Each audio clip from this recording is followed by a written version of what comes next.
제목을 따라 해보겠습니다. 다른 복음은 없다. 말씀에 은혜 받으시기를 축복합니다. 사도 바울은 제1차 선교여행 중에 소아시아, 지금의 튀르키예, 옛날 터키죠. 그 남부 갈라디아 지역에 여러 교회들을 개척을 했습니다. 갈라디아는 저처럼 희다 이런 뜻인데, 이 갈라디아서는 특정한 어떤 개인에게 보낸 서신이 아니고 갈라디아 지역, 비시디아, 안디옥, 이고니온, 루스드라, 더베 이런 지역의 여러 교회들에게 보낸, 일종의 돌려서 읽을 수 있도록 보낸 회람 서신이다, 이렇게 생각을 하면 되겠습니다. 기록 시기는 AD 56년경 3차 전도 여행 중으로 추정이 됩니다. 이 갈라디아서는 신약 성경에서 복음과 율법의 관계를 아주 상세하게 설명해 주는 교리 서신이고, 별명이 하나 붙어 있어요. 소로마서, 이런 별명이 붙어 있어요. 근데 로마서가 잔잔하고도 평화로운 어조라고 하면 갈라디아서는 아주 논쟁적인 어조로 많이 쓰여 있습니다. 특별히 우리는 본문에서 바울이 아주 매우 격한 표현을 사용하고 있는 것을 볼 수가 있습니다. 우리 8절 9절을 같이 한번 읽어보겠습니다. 시작. 그러나 우리나 혹은 하늘로부터 온 천사라도 우리가 너희에게 전한 복음 외에 다른 복음을 전하면 저주를 받을지어다. 우리가 전에 말하였거니와 내가 지금 다시 말하노니 만일 누구든지 너희가 받은 것 외에 다른 복음을 전하면 저주를 받을지어다. 아멘. 자, 바울이 왜 이렇게 격해 있는가?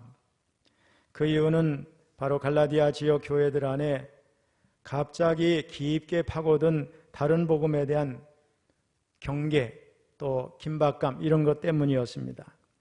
6절을 보면 갈라디아 지역 교회의 성도들이 사도로부터 그리스도의 참된 복음을 받았는데 그들은 너무나 빨리 다른 복음을 따랐습니다. 6절을 읽어보겠습니다. 시작. 그리스도의 은혜로 너희를 부르신 이를 이같이 속기 떠나 다른 복음을 따르는 것을 내가 이상하게 여기노라. 바울이 갈라디아 지역에서 복음을 전해서 갈라디아에 예수 믿는 사람들이 많이 생겼고 교회도 여러 개가 생겼습니다. 바울이 전한 복음의 핵심은 율법을 통한 구원이 아니라 예수님을 믿음으로써 구원을 받는다고 하는 거였습니다. 그런데 일단의 율법주의자들이 유대로부터 내려왔습니다. 율법을 중시하는 유대인들은 바울이 전하는 복음만으로는 구원을 받는데 충분하지 않다, 이렇게 가르쳤습니다. 누가 기자는 사도행전에서 이렇게 말씀한 바가 있습니다. 15장 1절을 읽어봅니다. 시작. 어떤 사람들이 유대로부터 내려와서 형제들을 가르치되 너희가 모세의 법대로 할례를 받지 아니하면 능히 구원을 받지 못하리라 하니. 이 말씀은 안디옥 교회에서 있었던 일인데, 유대로부터 내려온 어떤 사람들, 이 사람들이 너희가 모세의 법대로 할례 받지 않으면 구원받지 못한다, 이렇게 가르침을 퍼뜨렸어요. 이 갈라디아 지역 교회를 어지럽힌 사람들도 그 사람들과 같은 부류의 사람들이었습니다. 율법에 대한 애착심을 가지고 있었던 사람들이 갈라디아를 방문해서 그 지역 그리스도인들을 향해서 너희가 모세의 법대로 할례를 받지 않으면 구원받지 못한다, 이렇게 외쳤어요. 그러니까 상당수 갈라디아 지역 교회 성도들이 그런 주장에 미혹이 돼서 할례를 받았습니다. 여러분, 할례를 받았다는 얘기는 앞으로 율법을 준수하겠다는 뜻입니다. 할례를 받았다고 하는 것은 바울이 숱한 고초를 겪어가며 복음을 전해서 세웠던 교회들이, 또 성도들이 한순간에 복음의 본질에서 떠난 것을 의미합니다. 여러분, 율법이 613개라고 하면 그 중에 하나라도 지킨다고, 그래야 구원받는다고 생각하는 것은 예수님의 십자가 사건을 무력하게 헛되게 만드는 겁니다. 자, 일반적인 서신의 경우는 앞부분에 대개 인사말이 나옵니다. 오늘 본문도 1절 5절까지가 인사말이죠. 그 다음에 그 서신을 받는 사람들을 대개 칭찬하거나 하나님께 감사를 올리고 그 다음에 그 지역 교회들의 부족함을 위해서 내가 기도하겠다, 기도한다, 뭐 이런 내용이 들어가는 것이 통상적인데, 갈라디아서는 이러한 관례를 무시하고 곧바로 갈라디아 교회를 향해서 질책을 하고 있습니다.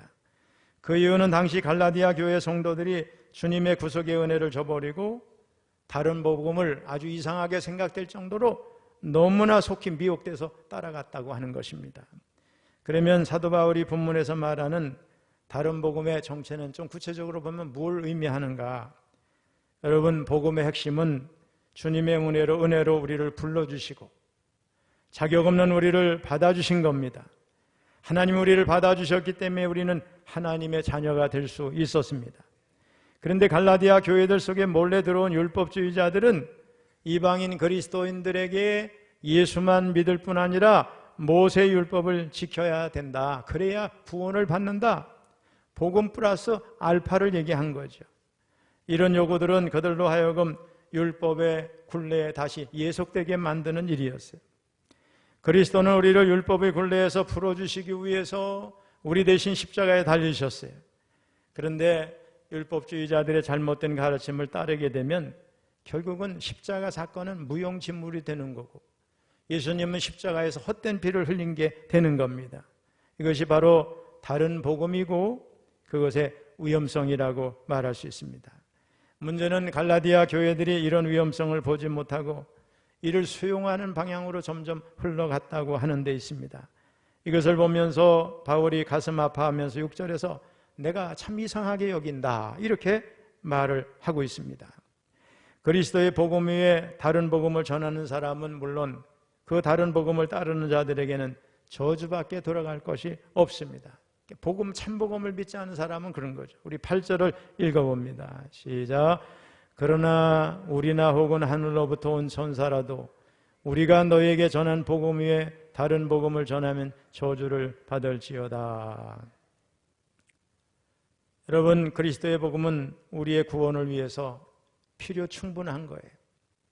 다른 복음은 없습니다. 복음이 결코 다른 거짓된 복음이 될 수 없고 변질된 복음이 될 수 없어요. 오직 하나님의 은혜와 믿음으로 구원받는 것입니다. 복음은 여러 구원의 길 가운데 하나가 아닙니다. 구원의 진리에 있어서 예수 십자가 복음 위에 구원 얻는 다른 길은 없습니다.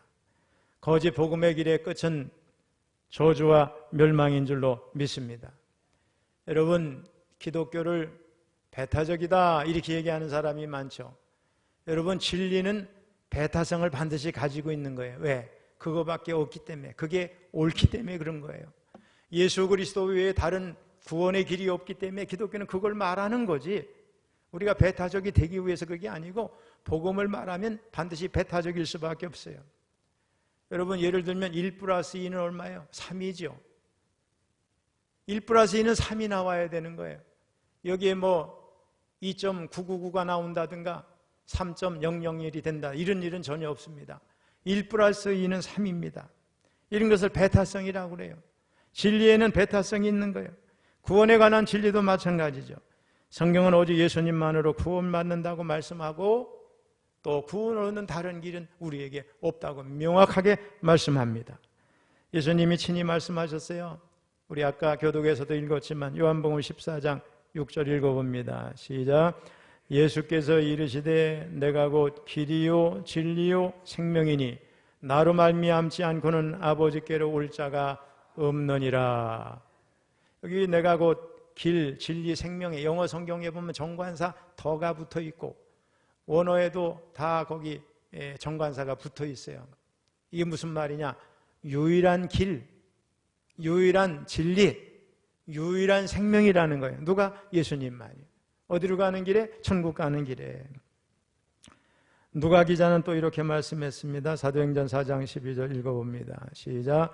다른 이로서는 구원을 받을 수 없나니 천하 사람 중에 구원을 받을 만한 다른 이름을 우리에게 주신 일이 없음이라 하였더라. 어쨌든 바울은 경고의 메시지를 전하면서 이런 말씀들이 사람들을 기쁘게 하거나 환심을 사는 그런 말씀이 아니라는 것을 잘 알고 있다고 말합니다. 그리고 만일 자신이 사람의 환심을 사려고 다른 복음에 대한 애매한 태도를 취한다면 그거 자체가 자신이 주님의 종이 아니라는 것에 반증이 된다고 말하고 있어요. 우리 10절을 읽어보겠습니다. 시작. 이제 내가 사람들에게 좋게 하랴, 하나님께 좋게 하랴, 사람들에게 기쁨을 구하랴. 내가 지금까지 사람들의 기쁨을 구하였다면 그리스도의 종이 아니니라. 아멘. 이 말씀은 지금까지 하나님을 좋게 했던 내가 이제 와서 사람을 좋게 할 수 없다고 하는 강력한 부정의 의미를 내포하고 있습니다. 즉 사람들의 지지와 환심을 얻으려고 복음을 왜곡시킬 수 없다는 거예요. 왜냐? 바울은 자신이 분명한 정체성을 가지고 있어요. 누구의 종이에요? 그리스도의 종입니다. 여러분, 오늘날 대다수의 이단들이 그렇지 않죠? 그들은 복음을 제대로 알지를 못해요. 여러분, 신천지가 요즘에 문제가 되잖아요. 신천지 이만희가 이제 나이가 많은데 안 죽을까요? 죽잖아요. 본인도 알고 있어요. 남을 속인다는 거를. 자기가 죽고 나서는 뭐 알아서 할 바겠지 그러겠죠. 근데 거기 따라다니는 젊은이들, 많은 사람들이 얼마나 많이 배웠는지 몰라. 그런데도 어리석게도 이만희는 안 죽는다고 믿어요. 그럼 이만희가 복음을 제대로 배웠나요? No. 이만희의 계보로 올라가면 우리 한국 이단의 계보가 다 그래요. 이단에서 자란 사람이 이단이 되는 거예요. 아, 이렇게 하면 사람들이 따라오는구나 하면서 거기에다 플러스 알파 자기 걸 하나 만드는 거예요. 이만희가 만든 게 아니에요. 그 위에 다 계보가 다 있어요. 정명석이도 마찬가지예요. 다 누구든지 이단이 그래요. 이 사람들이 성경을 제대로 읽어요? 몰라요. 여러분, 어떤 사람의 말을 다 듣지 아니하고 중간에 한 단어나 한 문장을 떼서 말하면 오해를 받을 수 있죠. 그 문장은 전체적인 맥락에서 이해하는 게 옳잖아요. 근데 이단들은 대개 성경에 보면 성경이 연속된 말씀 가운데 어느 특정 부분을 딱 빼서 그것도 삶의 자리를 제대로 이해하고 해석하는 게 아니라 엉뚱하게 해석을 합니다. 복음을 제대로 알지도 가르치지도 배우지도 않아요. 복음을 왜곡합니다. 자신들의 주장을 합리화하는 선대 성경을 이용합니다. 하나님을 경외하는 것도 제대로 안 가르쳐요. 그래서 이단들 중에는 복음만 가지고는 뭐가 부족한 것처럼 교묘하게 선동합니다. 기존 교회는 구원의 결함이 있는 것처럼 교묘하게 가르칩니다. 그래서 기존 교회에 대한 부정적인 시각을 심어주고 성도들로 하여금 교회의 불신을 이제 만들어주는 거죠. 특별히 새로운 지식이 있어야 되는 것처럼 말하죠. 결국은 진정으로 성경을 이렇게 푼다 이런 식으로 하다가 거짓된 교주를 선전하고 교주의 주관적인 체험을 앞세우는 거예요. 근데 이미 오랫동안 세뇌화가 돼가지고서 마지막 단계 그런 얘기해도 그게 믿어지는 단계까지 가는 거죠. 교주에게 꿈이나 직관을 통해서 계시가 임하는 것처럼 끊임없이 거짓 선동을 해요. 여러분, 이만이나 뭐 정명석이나 옛날에 제가 정명석이 그 친형제가 쓴 글을 읽어본 적이 있어요. JMS 정명석.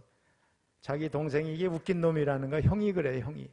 아유, 지가 뭐 무슨 구세주가 된다고 웃겨 죽겠다, 형이. 여러분, 그런 거야. 우리는 이단들에 대해서 사도 바울처럼 단호해야 될 줄로 믿습니다. 어차피 그 사람들은 세뇌화됐기 때문에 설득당하지 않아요. 1480년대 독일 아이슬레벤 성당 찬양대가 연습하고 있는 문 밖에서 노랫소리가 들려왔습니다. 가늘지만 고운 아름다운 목소리였어요. 주의자가 문을 열고 내다보니까 한 12살, 13살쯤 돼 보이는 소년이 성당 안을 들여다보면서 노래를 부르고 있어요. 너 거기서 뭐하고 있니? 찬양대원이 되고 싶어서 주의자 선생님이 들어주셨으면 해서 노래 부르고 있습니다. 얘야, 우리 찬양대는 어른들만 하는 거 모르니? 예수님이 써주시면 누구나 할 수 있다고 배웠습니다. 그래? 네 이름이 뭐냐? 루터입니다. 마르틴 루터. 가늘고 고운 목소리를 가졌던 소년, 예수님이 써주시면 누구나 할 수 있다는 정결한 아이 마틴 루터를 통해서 하나님은 어둡고 타락했던 중세교회의 개혁의 불을 밝히신 줄로 믿습니다. 이 고운 목소리가 자라서 20년 후에 오늘 아까 우리가 불렀죠. 찬송가 585장. 내 주는 강한 성이요 방패와 병기 되시니. 여러분, 아주 담대하게 이 로마의 교황청에 대항하는 목소리로 전진해 간 줄로 믿습니다. 여러분, 이 사실을 사람들은 몰랐지만 하나님은 알고 계셨어요. 준비시키셨어요. 오늘은 아이슬레벤 성당의 찬양대원이었던 마틴 루터 신부가 종교개혁을 일으킨 지 505주년이 되는 것을 기념하는 종교개혁 기념주일이에요. 실제 날은 내일이죠. 31일. 변호사를 꿈꿨던 루터, 들판을 걸어가던 친구가 눈앞에서 벼락을 맞아서 즉사하는 것을 보고 겁을 먹어서 그 길로 수도원에 들어가 수도사가 된 마르틴 루터. 처음에는 교황청 가르침이 모두 옳은 줄 알았어요. 그러나 라틴어 성경을 독일어로 번역하는 과정에서 교황청의 가르침이 성경에서 너무나 많이 벗어나 있음을 알고 고민을 합니다. 교황청을 방문한 후에는 온갖 허위와 부패로 가득 찬 종교 집단임을 알게 됩니다. 그러던 차에 교황청이 대성당을 짓다 공사비가 모자르니까 면죄부라고 하는 것을 만들어서 판매하는 것을 목격합니다. 그리고 면죄부를 사면은 본인의 죄는 물론 이미 죽은 자들의 죄까지 사함받는다는 거짓 선전을 하는 것에 루터는 의분이 폭발합니다. 이날이 1517년 10월 30일입니다. 물론 그 이전에도 계속해서 진리를 찾아가는 노력이 있었죠. 우리 교회 여기 성지순례 전에 갔을 때 우리 같이 가신 분들이 로마에 가서 계단교회 마틴 루터가 무릎으로 기었던 그 계단을 저와 여러분이 올라갔잖아요. 루터가 그 계단을 올라가면서 구원은 이렇게 몸으로 고행을 하는 데 있는 게 아니다. 구원은 오직 은혜로만 구원받는다는 사실을 깨닫고 거기서 일어서지 않습니까, 여러분? 결국 그는 당시 자신이 교수로 있던 비텐베르크 대학 정문에 95개조에 달하는 질문서, 요즘 말로 얘기하면 대자보를 붙인 거예요. 당시 루터의 나이가 34살입니다. 그는 처음부터 교황청에 대응할 생각이 없었어요. 95개조 항의문은 일종의 건의서입니다. 건의서에 교황청이 차분하게 대응을 하면서 우리가 본래의 뜻은 베드로 성당을 짓기 위해서 좀 자금이 부족해서 이렇게 한 것인데 그것 때문에 죄를 사함받는 것은 성서적이지 않은, 이건 잘못된 거고 그렇게 한 사람이 문제다. 우리가 고치겠다. 교황청의 비리 지적한 거 수용하겠다. 이렇게 했으면 종교개혁은 안 일어나고 교황청은 개혁과 갱신에 나설 수 있었을 거예요. 근데 교황청은 권위로 대적을 합니다. 부패한 정권의 전형적인 대처 모습이 다 그런 거 아니겠어요? 루터의 대자보 사건이 도화선이 돼서 개혁운동은 걷잡을 수 없이 일어났고 그 여파로 생겨난 것이 프로테스탄트, 오늘날 개신교입니다. 프로테스탄트, 이 말은 이탈자, 저항자, 분리자입니다. 캐톨릭 입장에서 사용한 말이에요. 굉장히 경멸적인 단어죠. 그러나 이 단어는 하나님께서 붙여주신 위대한 단어가 된 줄로 믿습니다. 왜냐? 안디옥에서 예수 믿는 사람들을 그리스도인 이렇게 얘기했을 때는 예수당, 저 잘못된 놈들, 좋은 뜻으로는 선한 무리지만 십자가에서 죽은 사람을 따르는 무리들, 이렇게 비난하는 말, 조롱하는 말이었어요. 근데 사도들은 어떤 의미든 그리스도인이 됨을 기뻐했고 그리스도의 이름으로 능력당함을 행복해한 줄로 믿습니다, 여러분. 로마 교황청은 종교개혁운동이 종교적인 갈등이라고 선전을 합니다. 종교적인 야심을 가졌던 사람들이 자기 뜻대로 되지 않으니까 분파했다는 것이죠. 루터가 수녀와 눈이 맞아서 결혼을 하고 싶은데 교황청이 허락을 하지 않으니까 사역을 숨기고 종교개혁운동이란 명분으로 자기 결혼을 정당화했다, 이렇게 말합니다. 물론 루터는 그 수녀와 결혼 생활을 했어요. 근데 여러분, 캐톨릭의 독신주의는 성경적인가? 그 자체가 비성경적입니다, 여러분.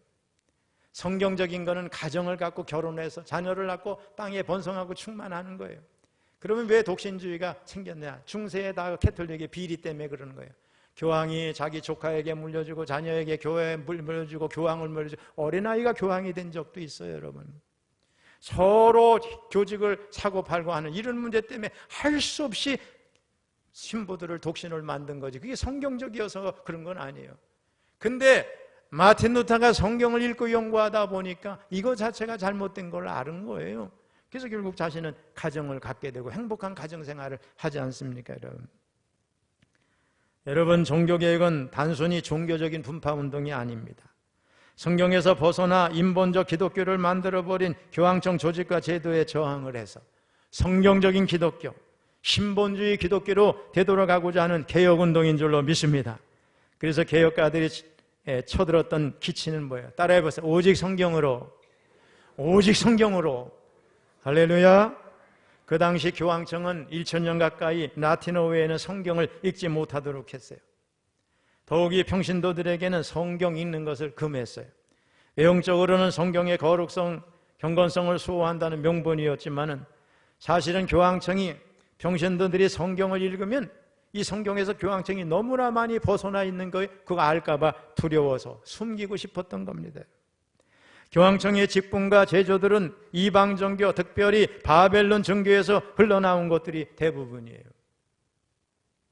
우리 제가 있었던 선교에 권사님이 있어요. 저 남쪽에서 오신 권사님의 아들이 구영재 선교사님이라 우리 주목사님 들어보셨나요? 구영재 선교사님인데 그분이 이 캐톨릭의 비리에 대해서 책을 써서 제가 선물로 가진 책을 지금 소재에 가지고 있는데 거기 읽어보면 그 내용은 물론 충격적입니다. 여러분, 교황제도 성경에 없습니다. 고해 성사를 통한 사제들의 사제권 성경에 없습니다. 성경은 오직 하나님만이 우리 죄를 사해 주신다고 말씀합니다. 교황청이 바티칸을 이루고 하나님의 이름을 팔아서 세상 정치를 배후 조종하는 세상 정부 성경에 없습니다. 예수님은 이렇게 말씀하셨어요. 요한복음 18장 36절 읽어봅니다. 시작. 예수께서 대답하시되 내 나라는 이 세상에 속한 것이 아니니라. 만일 내 나라가 이 세상에 속한 것이었더라면 내 종들이 싸워 나로 유대인들에게 넘겨지지 않게 하였으리라. 이제 내 나라는 여기에 속한 것이 아니니라. 루터는 중세 가톨릭의 종교적 분위기에서 자랐기 때문에 교황청의 가르침이 전부인 줄을 알았어요. 그런데 수도사가 되면서 성경을 읽을 수 있는 자격이 주어졌어요. 물론 라틴어 성경이죠. 성경을 읽는 가운데 큰 은혜를 받아서 야, 이거 우리 고국의 독일 사람들이 이 성경을 읽고 은혜 생활을 해야 되겠다 해서 독일어로 성경을 번역을 합니다. 교황청의 금기에 도전을 한 거죠. 성경을 번역하다 보니까 교황청의 가르침은 혼합주의 기독교, 그것도 좋은 혼합이 아니라 국적도 없는 바벨론 종교의 기독교를 만들어냈다는 것을 알게 됐어요. 그래서 루터는 이건 아니다, 독일말로 나인, 아니다, 이렇게 분연히 외친 줄로 믿습니다. 성경대로 믿자. 성경의 절대적인 권위 앞에 나를 비롯해서 그 누구도, 모든 신부도, 모든 교권을 가진 자도, 교황청도 굴복해야 된다, 이렇게 믿은 줄로 믿습니다. 여러분, 이렇게 개혁을 하는 사람들은 여러분 시대마다 있어요. 16세기뿐만 아니라 1세기 당시에도 있었어요. 복음에 대해서, 예수님에 대해서, 성경에 대해서 아주 정확하게 알고 있던 사람이 있었는데 그분이 바로 본문 말씀을 기록한 사도 바울인 줄로 믿습니다. 바울은 부활하신 주님을 만났어요. 바리새인으로서 성경에 정통을 했지만은 복음과 율법의 관계를 아라비아 광야에서 기도하는 가운데 성령께서 다 깨우쳐 주시고 알게 해주셨어요. 여러분, 우리 복음이란 말을 쓸 때는 예수님이 우리 죄를 사하기 위해서 십자가를 지셨고 십자가에서 죽으셨고 장사 지낸 바 되셨고 무덤에 묻히셨고 부활하시고 하늘로 올라가셨다가 다시는 오셔서 재림주로 심판주로 오신다는 것이 복음의 원 내용이잖아요. 근데 그걸 줄여서 얘기하면 복음의 핵심은 예수님이에요. 할렐루야. 복음은 따라서 복음은 예수님이다. 복음을 믿어야 구원받는다는 얘기는 바로 예수 믿어야 구원받는다는 얘기죠. 그런 의미에서 갈라디아 교회를 비롯한 초대 교회야말로 유대교 율법에서 이탈된 최초의 프로테스탄트였고 형식화된 유대 성전에 저항해서 나온 분리자 프로테스탄트였습니다. 본문을 통해서 우리는 분명히 알아야 되겠어요. 기독교는 율법의 종교가 아니에요. 여러분, 행함으로 구원받는 게 아니에요. 이 세상에 수많은 종교가 있지만은 기독교 외에 다른 종교는 뭘 자기 공로를 쌓아야 된다, 자기를 절제해야 된다, 자기를 학대하고 뭐 이렇게 금욕해야 구원받는다고 가르치는 거예요. 그 삼보 일배도 하고요, 돈도 갖다 많이 뭐 이렇게 뭐 해서 절간도 짓고 그냥 금욕을 해서 피골이 상접하고 그래야 구원받는 줄 알아요. 여러분, 이건 구원과 아무 상관없어요. 자기만 피곤한 거예요. 무슬림들은 성지순례 갔다가 사람이 많아서 깔려 죽으면 천국으로 즉각으로 올라간다 가르치고 있어요. 남을 도와주면 천국 간다. 코란경을 암송해야 된다. 거기도 매일 5번 기도해야 한다. 구원의 조건이 다 행함이에요. 여러분, 착하게 살아서 구원받는다고 하면은 그 기준이 어디예요? 기준을 높이면 우리는 다 구원받지 못할 거고, 기준을 낮추면 많은 사람들이 구원받을 거. 이런 기준이 어디서 누가 정했어요? 여러분, 행함으로는 구원받지 못해요. 율법을 지켜서 구원받지 못해요. 만일에 금식 기도를 40일을 해가지고서 구원받는다고 그러면 천국에는 저희 친구 한 사람밖에 갈 수 없을지 모르겠어요. 왜? 40일 금식 기도를 12번을 했어. 아마 세계에서 제일이 아닐까 싶어요. 근데 제 친구에 보면 얼굴에서 뭐 번쩍번쩍하는 뭐 그런 빛이 나는가 봤더니 아니더라고. 야, 금식하면은 얼마나 가 그랬더니 5일 정도 간대. 여러분, 금식이 자기 공로가 되면 안 돼요. 자기 비움이 돼야 돼. 하나님 앞에서 겸손한 마음으로 나는 이렇게 하나님 앞에 겸손하게 비천한 모습입니다. 나를 불쌍히 여겨주소서 하는 마음으로 금식하는 거지. 내가 이렇게 금식해가지고 난 아무개보다 믿음이 더 좋다 이런 거 자랑하기 위해서 금식한다. 아무 의미가 없는 거. 금식 안 하니만 못한 거예요. 기독교는 행함의 종교가 아닌 줄로 믿습니다. 좋은 일 많이 하면, 봉사하면, 착하게 살면, 금육하고 살면, 할례를 받으면 구원받는다고 가르치는 종교가 아니라고 하는 걸 여러분 믿으시길 바랍니다. 여러분, 구원은 오직 하나님의 은혜, 예수 그리스도의 십자가의 구원의 역사뿐인 줄로 믿습니다. 여러분, 그러므로 우리의 무의식 속에 이런 다른 복음이 들어오지 아니하도록 굳건한 믿음의 뼈대를 구축해야 됩니다. 여러분, 바울처럼 비진리와는 타협하면 안 됩니다. 여러분, 진리를 지켜야 됩니다. 여러분, 오늘 여러분 비보를 들으셨죠? 이태원의 그 할로윈데 이게 뭐예요? 이게 다 아일랜드 사람들이 사람이 죽으면 그 귀신이 다른 사람에게 들어가서 1년에 나와가지고 오는데 해코지 할까봐 사탕 바치면서 비유 마치고 애들 귀신의 사탄의 옷을 입히는 거예요. 사탄이 마음껏 저주하는 날을 만드는 거예요. 이런 문화가 한국의 어린아이까지 다 전파되고 있다고 하니 이게 상술로 가장을 했지만 실제로는 사탄이 저주하도록 이 나라 어린이들을 만든 줄로 믿습니다. 여러분 속지 말아야 돼요. 속지 말아야 됩니다. 여러분, 우리가 속지 말아야 돼요. 사랑하는 성도 여러분, 갈라디아 교회는 바울의 1차 선교행 때 세워진 교회입니다. 그런데 유대주의로 진통을 겪게 됩니다. 예수 그리스도의 복음 외에 유대 전통을 주장하는 그들에게 바울은 다른 복음은 없다고 단언합니다. 여러분, 진리는 존재의 바탕이에요. 진리가 허물어지면 존재가 허물어져요. 저에게 진리는 예수 그리스도인데 제게 복음을 빼면 저의 삶은 무너질 거예요. 거짓의 바탕을 둔 인생과 세상은 기만 덩어리가 됩니다. 결국 거짓 그리스도, 거짓 구세주, 거짓 복음이 판을 칩니다. 이런 기현상은 마지막이 가까울수록 더욱 심화될 줄로 믿습니다. 여러분 기억하십시오. 진리는 좁은 문입니다. 좁은 문은 뭔가? 예수님입니다. 십자가입니다. 그리스도인은 예수 외에도 다른 구원자가 많고 십자가는 구원의 진리가 아니란 이 세대와 전쟁을 해야 될 줄로 믿습니다. 진리는 적어도 최소한 5가지의 오직을 동반합니다. 한번 크게 따라해 보세요. 오직 예수.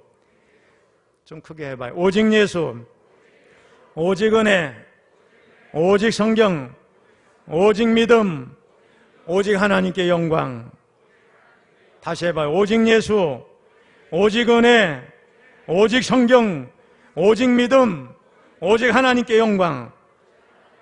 이게 개신교 구원 진리의 압축입니다. 잘 살펴보면 우리가 받는 구원에는 이 5가지 진리의 측면이 나타나고 있어요. 하지만 세상은 이 5가지를 분쇄하기 위해서 난립니다. 이 5가지 주장에 굴레를 씌우기 위해서 지금도 포괄적 차별금지법 같은 것을 입법화하려고 시도합니다. 만일 그런 법이 통과되면 이 5가지를 주장하는 성도는 여러 종류의 불이익을 받을 겁니다. 그러나 이를 부정하는 세상은 결국 하나님께 심판을 받게 될 겁니다.